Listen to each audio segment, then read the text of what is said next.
Check. Live in the building. Welcome to Hotep Future. Welcome to Hotep Future episode 1. This is the new podcast. This is the home of Black consciousness on the West Coast. Welcome all to Hotep Future episode 1, the home of Black consciousness on the West Coast. Hotep Future is now officially the home of Black consciousness on the West Coast. This is a Black conscious platform. We will be dealing with Afrocentric historical realities. Afrocentric historical realities. The reality of the historical achievements of African people on this planet, melanated people on this planet, melanated beings on this planet, Black people on this planet. We have a rich and illustrious history, legacy, and contributions to human civilization globally. African people on this planet, melanated people on this planet affect global culture. World culture is affected by the legacy of Afrocentric historical realities. So that is the purpose of the Hotep Future stream/podcast on this platform, Total Shock Fiction, presented by Ink Runs Red, my publishing imprint, hosted by N Pandit Cole. Going forward, we will be talking about different Afrocentric concepts, historical realities, but we also be diving into lore, mythology, the roots of folklore and mythology globally and culturally that tie back to the great mother continent that we call Africa. But I'm going to take us even farther back to a civilization that predates Egypt called Kush. We're going to be dealing with Kush on this platform. We're going to be dealing with the historical reality that there was a prehistoric African civilization called Kush that predates ancient Egypt, which we refer to as Kemet, and that Kush is the source of global world culture and human civilization.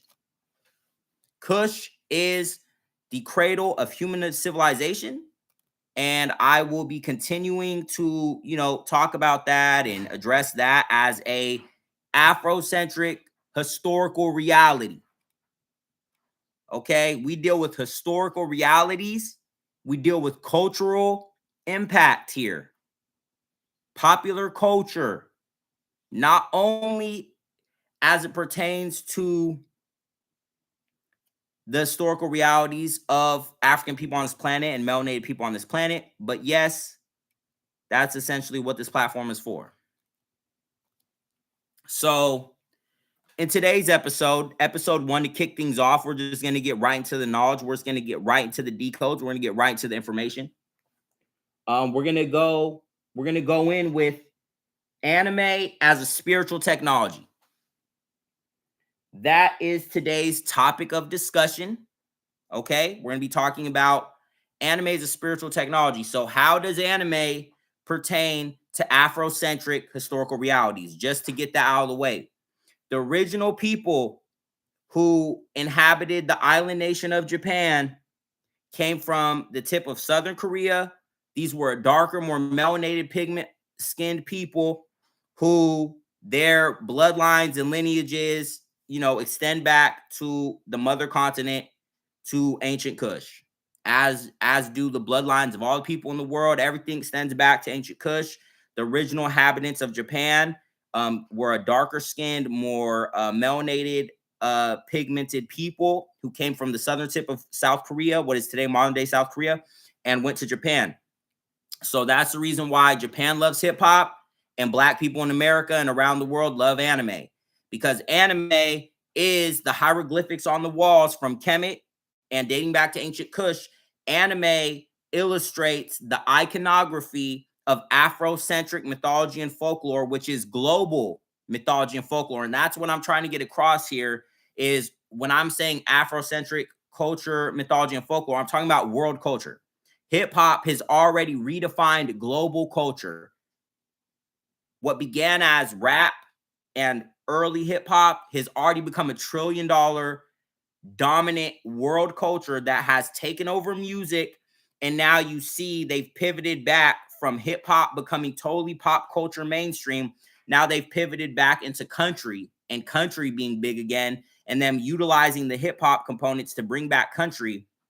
But country was created from the blues. It was created from, Mississippi Delta blues. Country was created by Chuck Berry. Blues, country is an Afrocentric expression of music, but it's a global expression of music. But what I'm doing here is uncovering the Afrocentric historical realities so that we are not lost to history and that our achievements are not lost to history. So people begin to recognize how everything that they love, all of their cultural elements and different cultural things that they, have become fans of and have built fandoms of, empires on, cult followings on, movie franchises on, TV shows on, all dates back to Afrocentric historical realities. This is not conjecture. This is not pseudo knowledge. This is Afrocentric historical realities. Universities have built entire curriculums to stop what I'm saying from coming out to the world. So I'm building my own university. Welcome to Hotep University. This is Hotep Future episode 1. This is Hotep Future episode 1. Broadcasting to YouTube live, and we're also taking audio of this, which will be released to my Substack account at Mr. Shock Ink Runs Red. This is the new podcast. This is the home of Black consciousness on the West Coast. The West Coast has not had a central pillar for metaphysics, higher spirituality, occult knowledge, and Black consciousness for a very, very, very long time. Really, since the Black militants movements of the 60s with the Black Panther Party as a community improvement group, we have not had a home of Black consciousness on the West Coast. The West Coast has always been a war zone. What was the community improvement programs in the 60s became street warfare through the evolution of gang culture. And due to that, California has always been about the Benjamins. Hollywood has always been steeped in the occult. There's a lot of occultism in California. This is an ancient land. It was once inhabited by the Brujas, right? So this is the land of Queen Khalifa, California. State capital, Sacramento, city of trees, city of the Sacrament, Sacramento. So we're going to be diving in on how anime is a spiritual technology. So I just wanted to preface that with the historical reality of, Japan's original bloodline lineage dating back to ancient Kush, as do the bloodline lineages of all of the planet. So let's go in and start, talking about how anime can be used as a spiritual technology and how anime is a spiritual technology. So the first thing I'd like to address is something that I've seen on TikTok, for example, and that is anime shaming, which is something I'm very familiar with. I grew up in the era of the early 2000s. Anime was not popular like it is now. It was not trending like it was now. We had Pokemon, Yu-Gi-Oh, and Dragon Ball Z were the most popular world mainstream anime, but those were all for kids. So it was not mainstream. It was not popular. Me and my friends in junior high, when I became an otaku and formed a crew of otakus in junior high, we used to LARP Naruto, which is live action role playing like they do at the Renaissance fairs with the little swords and shit. We was doing that, but we was doing Naruto jutsus. We knew every Naruto hand sign. We could do all jutsus. I can still do whatever this jutsu is. Whatever this jutsu is, I never forgot this motherfucker right here. I know you seen Kakashi do this shit. This, I don't know if this is Chidori. I think this might be Chidori. I think this is Chidori right here, actually. I could still do Chidori. Like, we knew every hand sign. We had notebooks filled of our own jutsus. We had our own villages, our own clans. We would battle at lunch, before school, after school. Our birthday parties became the tuning exams. My friend Anthony Cellini had a forest of death in his backyard. We did the Jonin exams in his backyard. His older brother and his older brother's best friend, they were like 17 in high school, but they were still otakus. They still LARPed Naruto. They were watching Bleach. They were our exam proctors. We went out there. They had Bokens. They were our exam proctors and shit. They sent us all out into the woods. We was running around doing the jutsus. I was the last man standing. I achieved Jonin rank, went on to become the master otaku of the underground. I am today a Kage level shinobi. I am also a captain level soul reaper. So I've done it all in terms of the anime realm. Anime is a spiritual technology. It can be used as a spiritual technology. And I'm here to say that I'm a product of the spiritual technology of anime in 2025. So that being said, I don't know what we should start with. Maybe Naruto, because right now I'm rewatching Naruto from the beginning, which has been very inspirational, especially in these days and times where everybody's really panicking. It seems like society's gonna collapse, but they always say that that's always a false flag. They want people to crash out. When people think there's no tomorrow, you'll crash out today. So that's why they put a lot of misinformation and propaganda out there to make you think the world's going to end. They've been saying AI is going to take over because they don't want you to understand how you can use AI to get ahead right now during the AI bubble.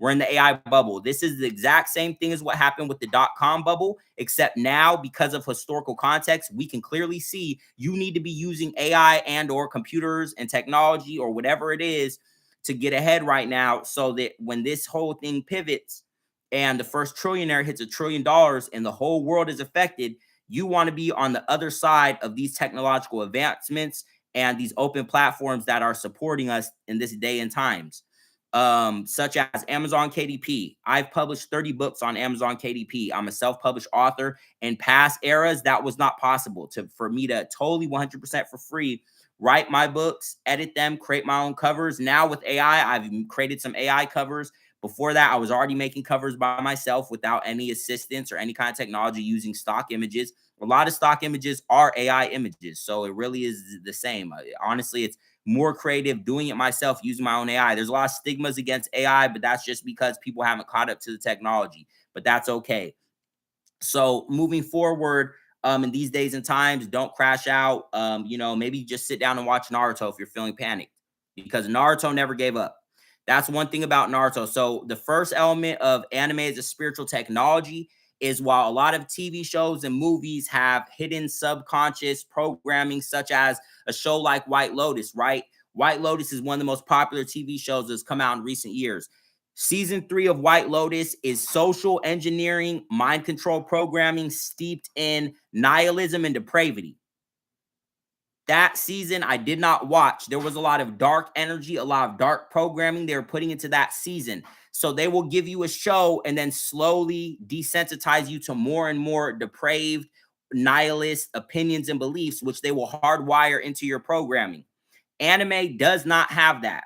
Japan and the creators of manga and anime in Japan do not have an agenda to program people around the world and or their own people with some kind of hidden nefarious agendas. Yes, there's weird animes out there, but overall, anime as a culture and anime as a medium, there is no incentive to program us with any kind of false engineering the way Hollywood does, which has ties to nefarious forces. I'll just leave it at that. So it's clear that anime doesn't have that. And with anime, there's a lot of deeper meanings. There's a lot of spiritual meanings. There's a lot of philosophies you can adopt and ideologies you can adopt from inspirational characters like a Naruto or like a Sailor Moon, who uses talk no jutsu, which is a concept they use to explain characters that are very positive and hopeful, like a Naruto or a Sailor Moon, who want to basically talk their opponents out of being bad, talk them out of being evil. This is called talk no jutsu. And it's a concept of basically disarming situations and trying to prevent having to go there with motherfuckers. You know what I'm saying? Having to go to the extremes of a situation, try to talk motherfuckers down, try to talk your way out of some shit and walk away until motherfuckers come at you. Because 98% of the time, a motherfucker will not come at you. When you walk away, always never turn your back. But always, when you're walking away, keep your eyes looking at a motherfucker. But when you walk away from a situation after you try to defuse it, and you say, I'm walking away from the situation, 98% of the time, they didn't want the smoke anyway, or they were waiting for you to come at them. They're too afraid to make the first move. So if you walk away, you're not going to have any kind of altercation or any kind of ramifications of that situation, because they aren't going to do shit. They're all talk. I don't talk. I walk. You know what I'm saying? And if you walk up, you're going to get, let's just gonna say, you ain't going to get talked up. You know what I'm saying? So Naruto as a spiritual technology. Naruto, for one, the ideology of Naruto: never give up, always believe in yourself, always chase your dreams. Naruto was, everyone hated him, everyone treated him like shit. He was always alone, lived a lonely ass fucking life, sucked at ninjutsu, became the most powerful character in the series. He's the main character of the series. Some people might say, well, that's plot armor. He's the MC. He's the main character. But when you look at it, Naruto did not have it easy, bro. He had the nine-tailed fox spirit in him. Yes, that helped him in certain situations where he was able to tap into the nine-tails chakra. But mind you, at any point that he could have got lost, if he would have been more of a malevolent individual and he said, nine-tails, you can have control of my body here, you just give me your power, he could have became evil. He could have destroyed the whole village. But because Naruto would only accept small amounts of power over time, he was able to get Kurama, the nine-tailed fox, to become his friend eventually. And by the time Naruto becomes the Kage of Konoha, the Leaf Village, he has full QB mode and full power of the nine-tails chakra. But he trained very hard. He always trained hard to try to keep up with Sasuke. And I think what you should look at is not, oh, it's plot armor. If you're looking at it like that, in that scope, you're looking at it like a casual. You're looking at it like a tourist. You're not looking at it like this is spiritual technology you can adopt and own yourself. You need to look at things with a deeper comprehension and a deeper perception. So when you look at it, Naruto tried harder. That's why he was always stronger. And that's the whole thing with Sasuke. He was mad because Naruto always tried harder. He was mad because Naruto always was surpassing him. But Naruto tried hella hard, bro. You know what I'm saying? Sasuke was already good at shit. So he didn't try as hard as Naruto. He would do his Dougie because he wanted revenge, but wanting revenge is not a pure pursuit. Naruto just wanted to achieve his dreams. Sasuke wanted revenge. So Sasuke always had a dark energy and he always wanted power over anything else. And when you want power over anything else, your dream will be sacrificed in the quest for power, as will everything else. That's Afro Samurai. That's the demon path of the headbands, the headband wars. And, see, just like that, Afro Samurai, another ideology. There's ideologies from all different anime. We could just literally talk in ideologies of anime, which is what I'm literally doing. That's what I'm putting forward with this lecture, is we're talking about how anime is spiritual technology. So that's Afro Samurai. That's the demon path. When you walk revenge, Kill Bill. You even tie it to Kill Bill. The path of revenge, everything will be destroyed. Revenge will not heal you. It will not give you back what was lost. That's why revenge is a pointless pursuit. You will get more power from being hopeful and pursuing your dreams through positivity, through abundance, than you ever will walking the path of destruction. Look at Sasuke. He had to sell out to Orochimaru. God knows what happened to Sasuke, all those years with weird ass Orochimaru. Like, this nigga's creepy as fuck, bro. And that's just a metaphor for like selling out. That's the Illuminati shit. That's the Illuminati shit. That's the Illuminati. That's the Illuminati shit, bro. Like, you selling out your soul, what good does it do to gain the world if you sold your soul? Sasuke had to walk the path of darkness and train under the most evil, banished ninja of the Leaf Village, who literally just wanted to steal his body, right? But he got so weak, Sasuke was easily able to kill him once he got powerful enough to defeat Itachi. He had to walk the demon path and walk in dark jutsus, only to discover Itachi killed their clan but left him alive because he actually loved Sasuke and he didn't have no choice. I forget the exact specifics of why. I think it was because wasn't it ultimately because Danzo and the Leaf Village was scared the Uchihas were going to be too powerful. So they were all going to get killed. And I guess because Itachi killed the whole village and became the martyr, I guess that's why they let Sasuke live and grow up versus them all dying if he would have refused or if someone else would have did it. I think that's kind of what it was. So he did all that walking the path of vengeance, which of course, yeah, Itachi did gaslight him into doing it, but he had no forgiveness in his heart, only to discover Itachi loved him all along. And by then he had already become like an Orochimaru. And here's the reality. Naruto, you know, it all had a happy ending. Sasuke became good again, you know, through Takano Jutsu. But the reality, if we were looking at it realistically, Sasuke would have had to die. Because Sasuke would walk the path of evil. And when you walk the path of evil, eventually gets to a point where the only way you can be redeemed is through death. So Sasuke would have had to die. And that would have been, you know, that would have been more realistic than what, you know. But it's a show for kids. That's the thing about Naruto.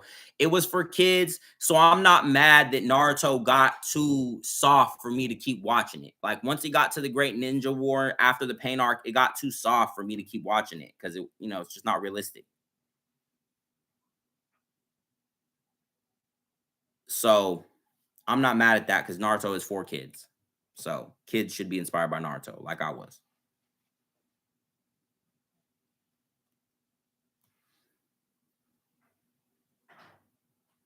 And yeah.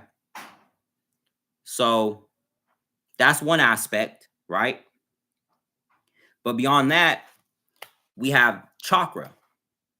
So chakra is the energy, which is literally spiritual energy, the ninjas use to perform jutsus, which are like spells or techniques that give them abilities. Chakra is your chi or mana, which is the same as they had ki in Dragon Ball. And through all Eastern systems, they always talk about the spiritual energy or mana. If you want to take it to like Eurocentric lore, they call it mana in like a medieval fantasy. Chi is chakra. Chakra is your frequency of vibration. Chakra is also money. Money is chakra. The more money you have, it's a reflection of the current of your currency. Your frequency of vibration can manifest abundance. That's wealth. So chakra is your spiritual energy. We have a chakra system of 7 chakras. They have the 8 inner gates, you know, kind of ties into that bit with Rock Lee and all that shit. But we have 7 chakras in our body. And when you do Kundalini, which is, you know, comes from India out of the yogi systems of yoga and all that, Kundalini, which ties into Hinduism, that is what they're getting at with Naruto, with the using of chakras and the channeling of chi into performing jutsus. That's conjuring spells. That's manifestations, right? You put the chi in, you get a manifestation out. Full Metal Alchemist, they use alchemy, law of equivalent exchange, right? To do alchemy transmutations. So, you know, Naruto taught us a lot of shit. It also taught us about the shadow aspect. We have, you know, when you talk about the Jungians and Freud and all that shit, Dark Night of the Soul, the shadow aspect. Your shadow aspect is your repressed self, right?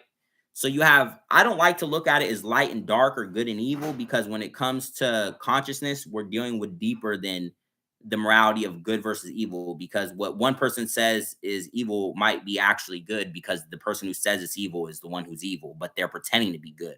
So it could be backwards. So that's not a good way to look at it. But I also don't like when people say there's no good or no evil. You can do whatever you want. Because that's hedonism, that's nihilist, and that's evil. I don't fuck with that. So I like to look at it as surface and hidden. So your surface consciousness is your forefront consciousness, your conscious thoughts, right? It's what people see. It's what you project. It's what's on the outside through your auric field, your conscious perception of reality and who you are as a person. But your consciousness is a reflection of your subconsciousness, which is your inner hard wiring, your underworld, underground, inside deep wiring. That's a reflection of your childhood traumas and also programming socially engineered through media. The shit you watch, what comes in through these eyes, these are little mouths, and what they eat up goes into your hard wiring, and it reprograms your consciousness while you're sleeping. You're getting rewired by shit you was looking at or shit you were affected by in your subconscious. That shit reprograms you. You wake up and your conscious is a new version, like a false program version. So that's called the shadow aspect. It's your repressed self. It's the version of you that doesn't speak up. It's the version of you that is not authentic. It's the version of you that does not express yourself or do what you really want to do in life. And you've been programmed by the way other people perceive you. That's your shadow aspect. That becomes a monster. Your childhood traumas, your unhealed childhood traumas, it becomes a monster. Think of it like it was your inner child, and that shit mutates and it becomes a terrifying monster. That's the nine tails, the Jinjuriki tailed beast. That's Ichigo hollow mode. Every anime has a dark mode.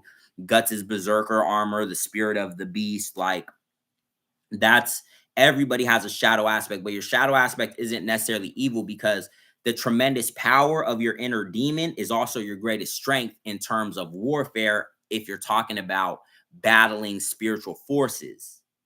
But you have to be able to control the darkness of the demon so you don't become a monster. You don't want to be a monster. You just want the power of the demon that is monstrous. And that's really the biggest spiritual technology I've gotten out of anime, because there's so many anime that address this. From Naruto to Bleach to Claymore to so many Berserk. Like, it's every anime, they have like a dark side consciousness they have to battle. Like Rising of the Shield Hero, he had the dark mode. Kill La Kill, she had the dark mode. Like, there's always a dark mode in anime. And Digimon with Greymon turned to Skull Greymon, and then Guilmon turned into Skull Growlmon. Like, there's always like a dark mode.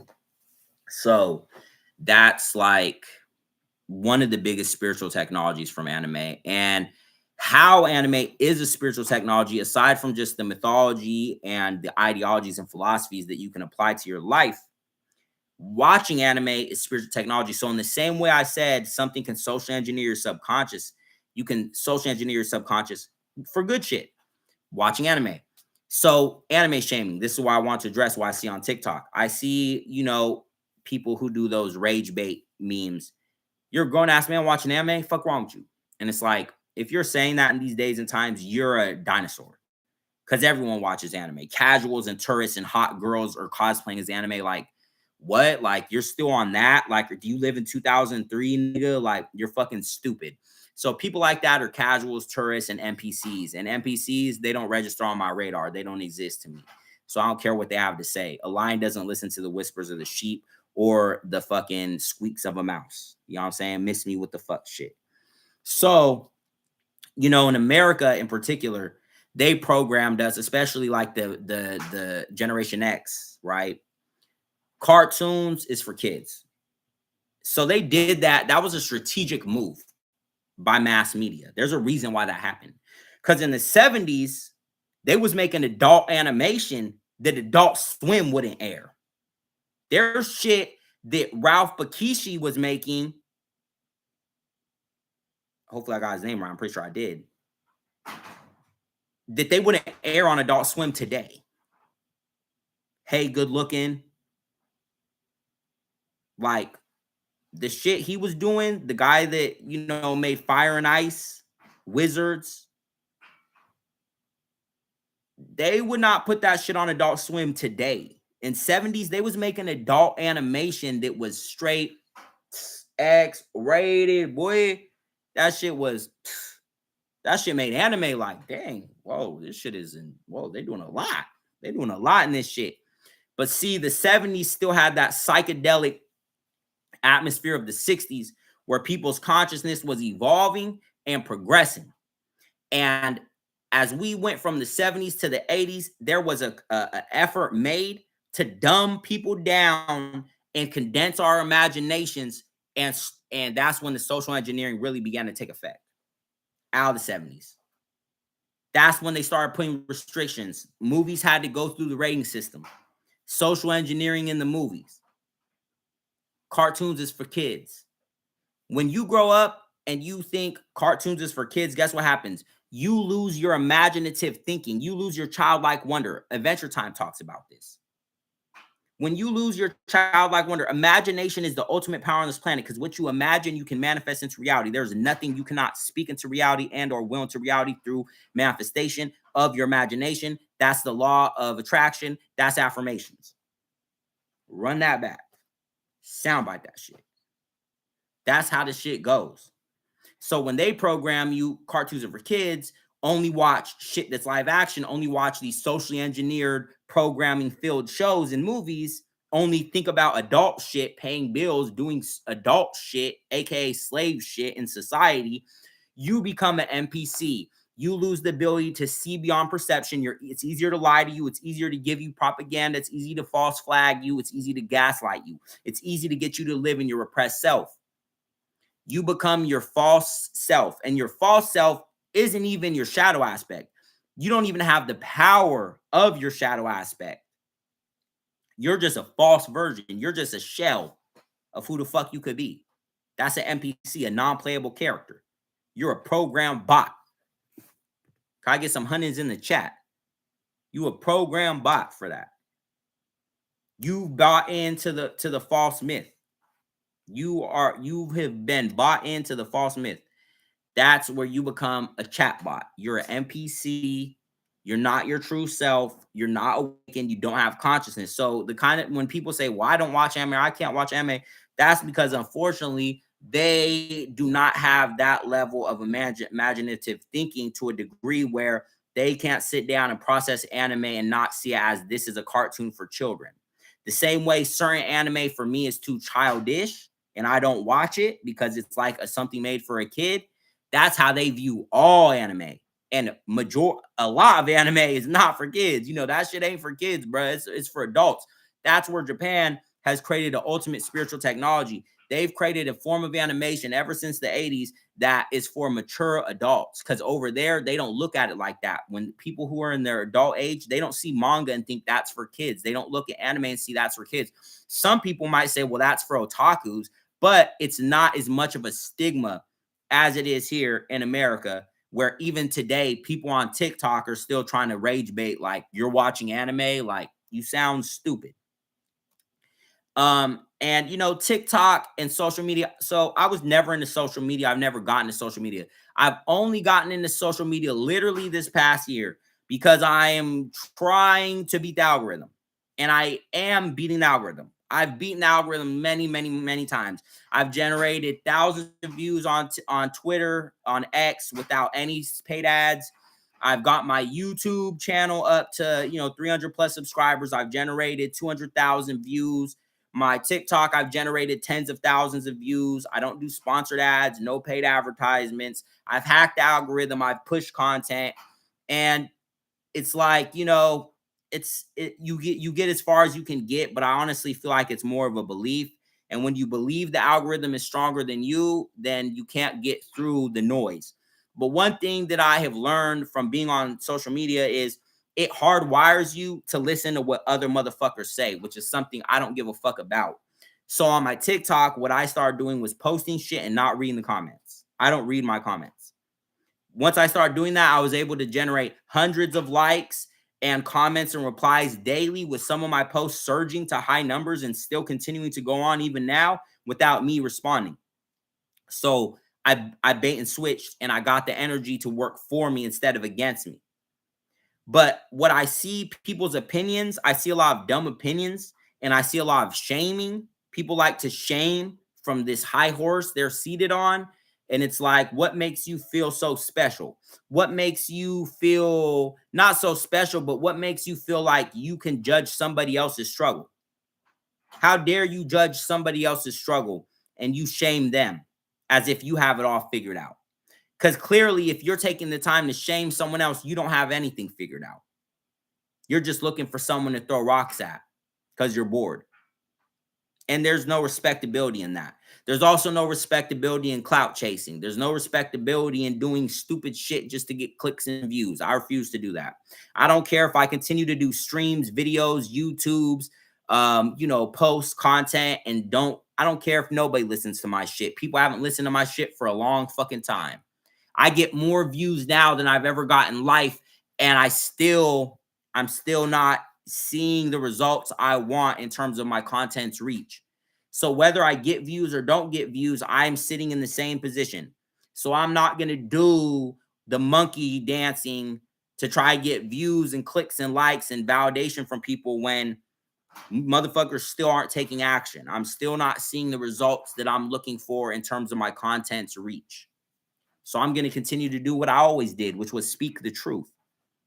Because in these days and times, truth is a currency. And even if right now no one's looking at my stream and everybody's watching some stupid shit where they're being programmed to be NPCs, eventually someone's going to see this video and it's going to affect them. They're going to get a lot of information out of this video. Eventually this video is going to do something. And even if this video doesn't do something, it's a stepping stone for me to get to the next video that does.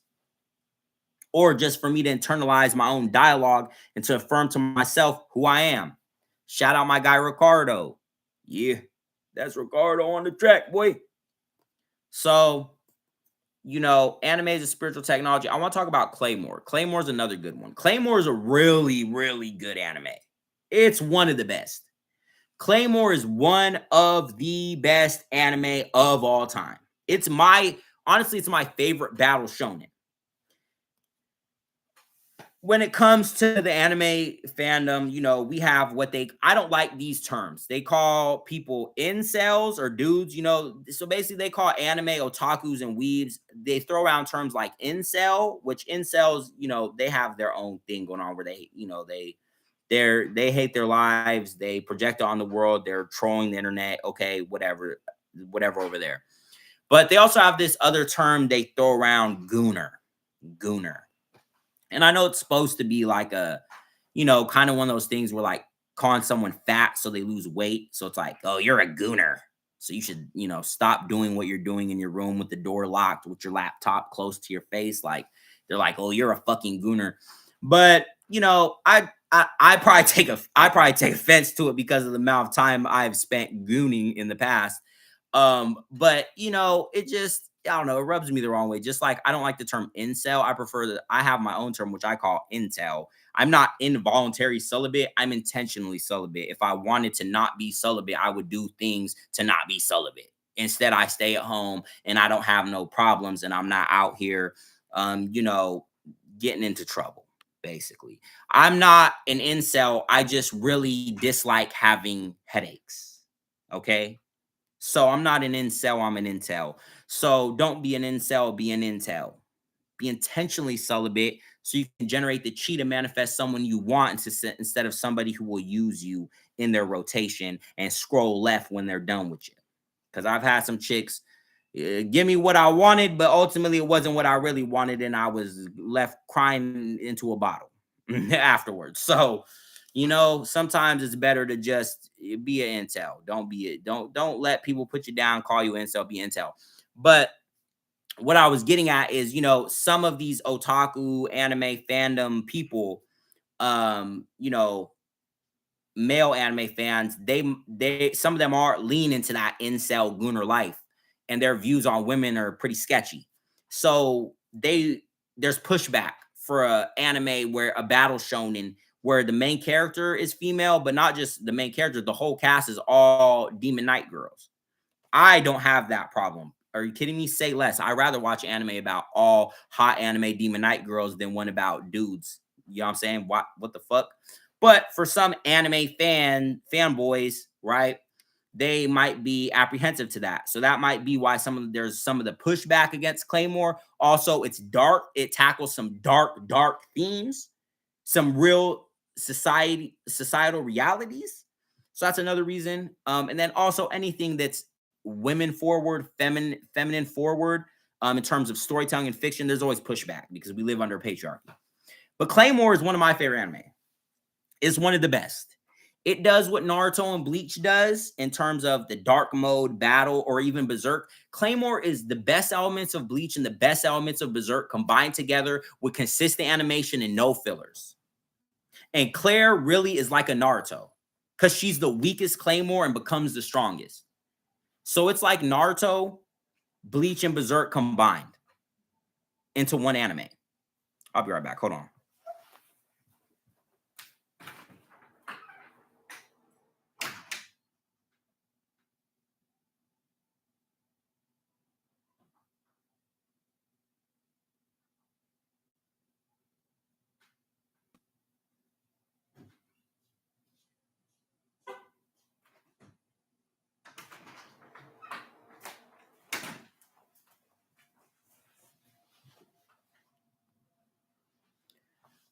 So, as far as Claymore goes, like I said, Claire, she's basically a female Naruto.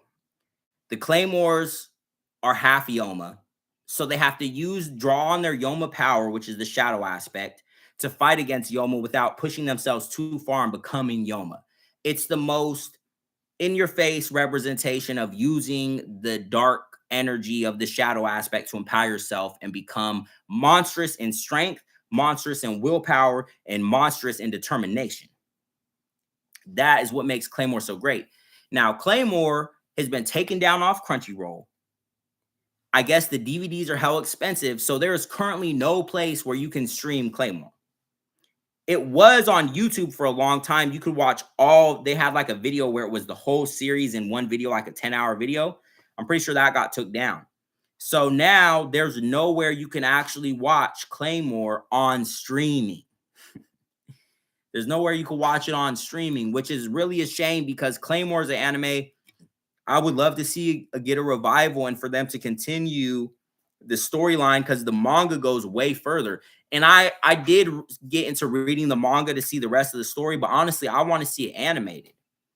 It felt to me like when I read the Thousand Year Blood War after Bleach got canceled, because I didn't want to spoil it for myself for when they brought it back, because I knew eventually they were going to bring it back. So I only read like half of it. And it was the same with Claymore. I was buying the mangas off Amazon. I was reading them. And I was like, I want to just see this shit anime because it gets better after where the anime left off. But back then in the early 2000s, only the big three really were getting full manga and manga adaptations into the anime. Other anime, they'd give you like 20 plus episodes and then they'd create an anime only ending to end it off. So it ended like one show. That's what they did on Claymore. That's what they did on Gantz. Gantz should have got way more. But Gantz was another one where people really pushed back against it because how dark it is, how edgy it is, how mature it is, all the violence and gore and nudity and everything. Gantz is another one in terms of spiritual tech on Gantz. You're looking at Gantz's AI.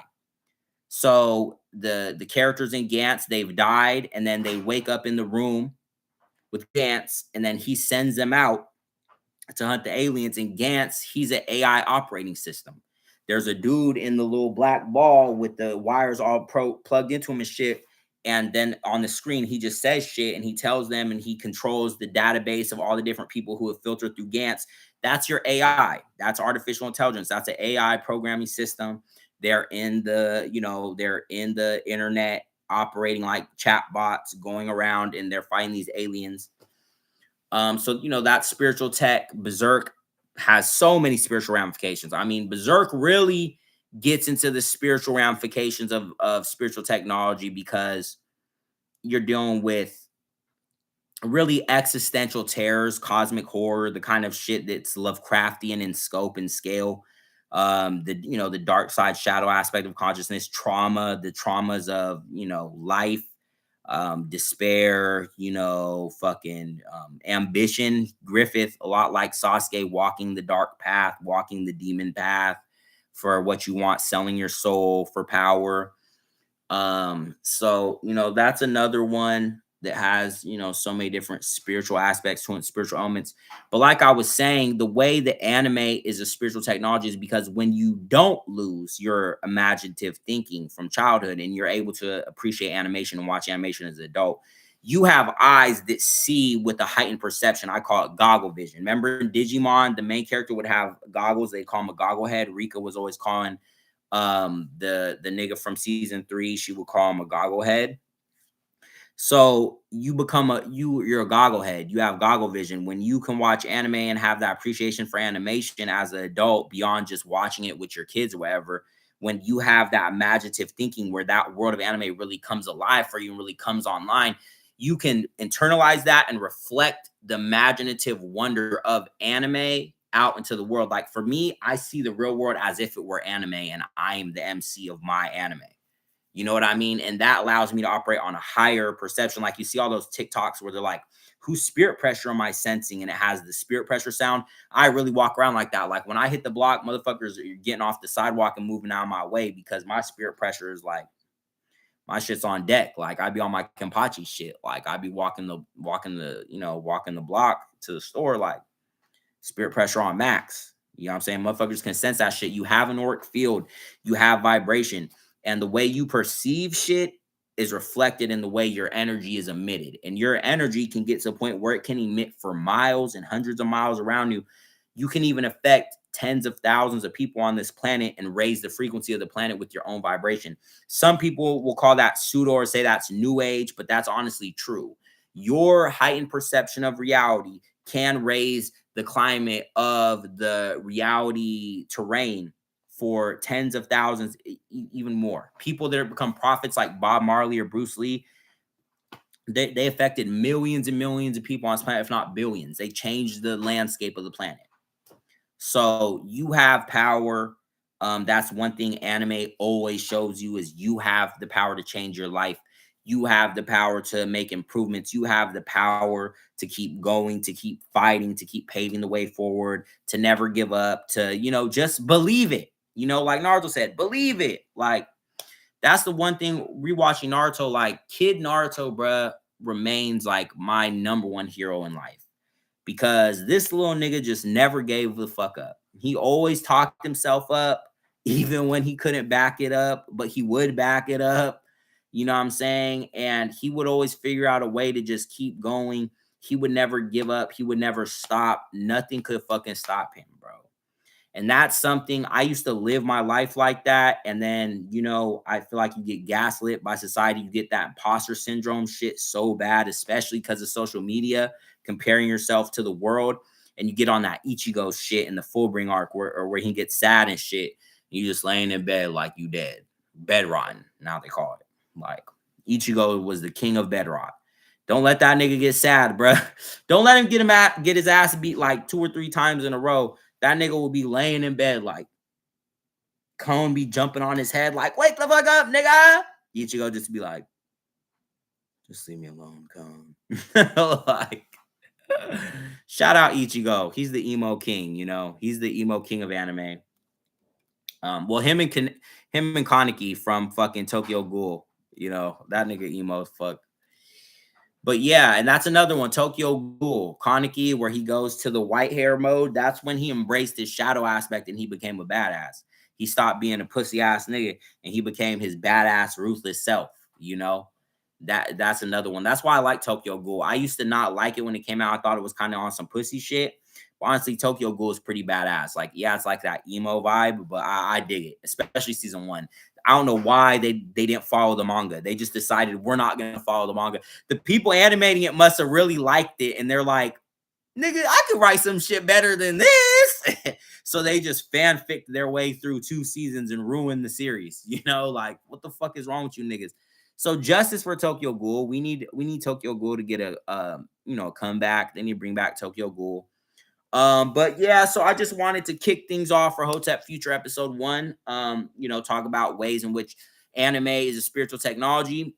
I've stated the premise. This is the home of Black consciousness on the West Coast. We're dealing with Afrocentric historical realities, deeper spirituality, high metaphysics and mysticism, occult knowledge, and that's really what I'm doing over here. I don't know what everybody else is doing where they're doing it, but that's the lane I'm in. That's what I'm doing.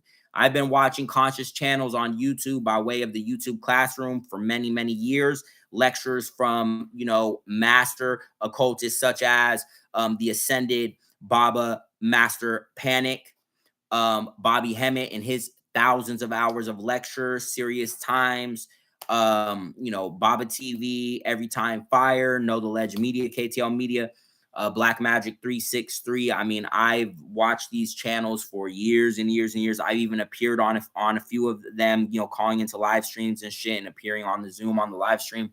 I've been watching all those channels for years and years. And growing up, I really wished I was from the East Coast because I was a hip hop kid out of high school. I dropped out of high school to be a rapper. I was a, master otaku, anime, obsessed. Started writing my books when I was 15. I wrote for 10 years unpublished, started my own publishing imprint 5 years ago. Now I have 30 books to my catalog. But I always wanted to be on the East. I wish I had grown up on the East Coast because over there they have the conscious community. They have Black Matter think tanks, the Metaphysics Underground, occult lectures you could go to. The West Coast, we don't really have none of that shit. There is small pockets of spiritual information here and there, but we don't have it to the degree of the East Coast. So in these days and times where a lot of people need spiritual guidance and need more of this deeper spiritual knowledge and Afrocentric historical realities, um, I'm planting the flag to say this is the home of Black consciousness on the West Coast. Out of the capital of the state of California, Sacramento. I'm from Northern California, up north by Mount Shasta. I'm from Shasta County originally. My entire childhood I spent at the base of Mount Shasta, absorbing spiritual energy into my third eye. That's probably why I'm awakened to the degree that I am. I also, went into the underground like Avatar: Last Airbender for 15 years, studying, training, learning different, concepts, ideologies, mythologies, doing kung fu, kendo, writing, deep lore, deep historian research. I'm a cultural anthropologist. I'm a polymath. I study many different things. I've been a DJ, a rapper. I've done a lot of shit. I've lived an interesting life. And I am not going to let the panic and pressures of daily anxieties, get me down to where I, opt out of another 10 years, because the 10 years from 20 to 30 was like a lifetime. And I didn't think I'd make it to 30. And 30 has had its struggles, but I've also had some of my greatest breakthroughs. And I'm not even 31 yet. So I can only imagine where I'll be when I hit 39 and go to 40 and then 50 from there. So, my final message is don't crash out. Don't believe the hype. Don't fall for the race baiting. You can be proud of your lineage and your heritage. Don't let them turn it into you running outside on some false flag shit and getting involved into altercation you don't need to be in. You don't need to argue or debate with someone else about the importance of your heritage. You just live it. Honor your ancestors through your life. You don't have to debate for other people to acknowledge it. They don't need to acknowledge that shit. You acknowledge it. You be a living representation of it. And then all they can do is get the fuck out the way. So let your spirit pressure do the talking, let your chakra do the talking, and let your training do the walking. That's Hotep Future. Until next time, as always, ink runs red all over the damn page. And Panda Cole. I'm out of here. Peace, Ja. Ashe. Bliss, bliss.